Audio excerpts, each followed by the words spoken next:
And you fucked up news. That teenager wakes up in grave in Honduras only to die in the hospital. Which, the first part, which she dies in the hospital, which I don't know what is true, because when I was going over this article, it's later on, I'll talk about it, it says that she died before she was even taken out of the coffin, or the tomb as they call it. So that's already fishy. Any of these stories I talk about, they could be not 100% true, so I don't know what the real truth is, if she died in the hospital or the tomb. But later on in the article, it will make more sense why they said the hospital. But 16-year-old Naisi Perez, I don't know if I'm saying that right, was buried alive, or not buried alive, was buried after doctors pronounced her dead, but her family insisted that she was still alive. I don't know why they would say that she was still alive if she clearly had no heartbeat or anything. The teenager was mistakenly buried alive and woke up in her tomb, but had died before she was free. See, I don't understand why they would put in the article she died before she was free, and then in the title they put in the hospital. I don't understand that. But it's crazy to me that how doctors can screw up so bad where they don't know if the person's dead or alive. I know in Honduras, I think it's a pretty poor country. I don't know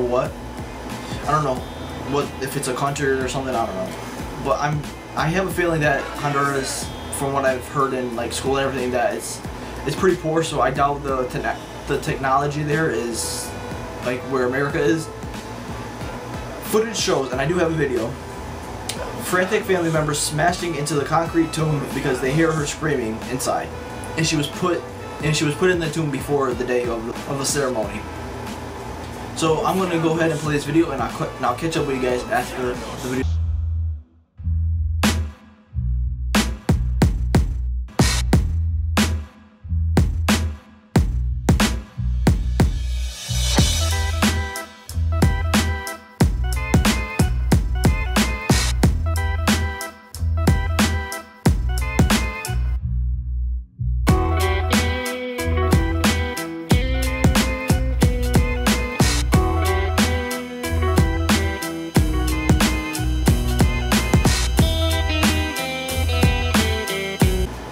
So as you guys see, that video was pretty crazy. That like everybody's smashing the tomb and trying to get her out, but they don't actually get her out, I believe.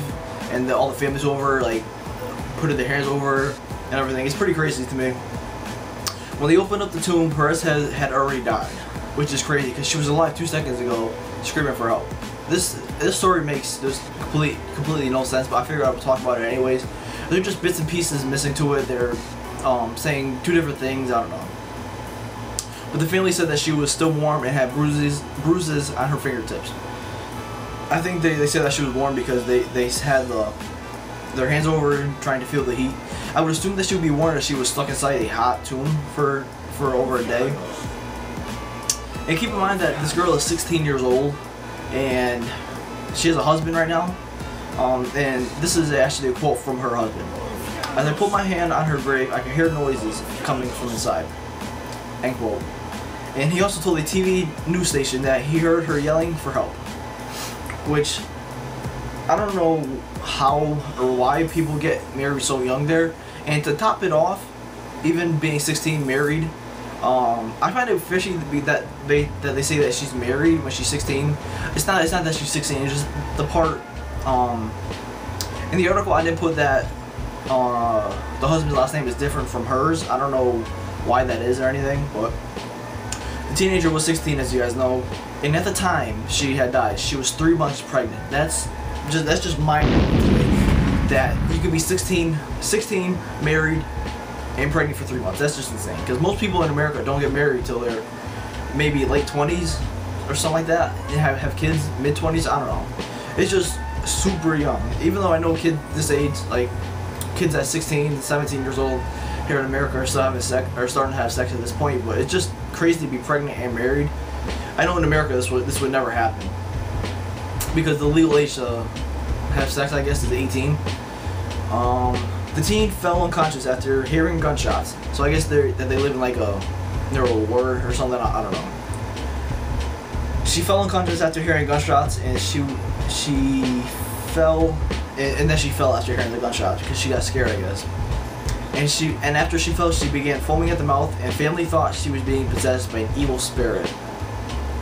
So they brought her to the hospital. After 3 hours of being at the hospital, the doctors had pronounced her dead. 0 heartbeat. There was no heartbeat or anything. Doctors said that they think that she had a severe panic attack due to the gunshots, and that it could have temporarily stopped her heart, which in return, doctors could have mistaken it for her being dead. And I don't understand the part where they say that she was alive, screaming in the tomb earlier in the article, and then 2 minutes later when they break open the tomb that she just suddenly dies. I don't understand that part, but the story overall is just very crazy to me. How just being hearing gunshots can just give somebody a heart attack or a panic attack, and how it can actually shut off your heart. That's just crazy to me. I didn't know that having a panic attack can do that. I know that when you start to panic, your heart starts to beat a lot faster, but I never knew that you could actually die from that, which is crazy.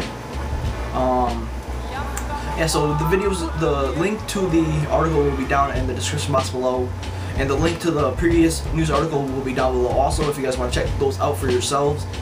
And this is going to wrap up this video. I hope you guys enjoyed it. If you guys did, make sure to leave it a like, and I will see you guys in the next one. Peace. Space elevator news. Scientists have created an inflatable space elevator. Now, when I think of anything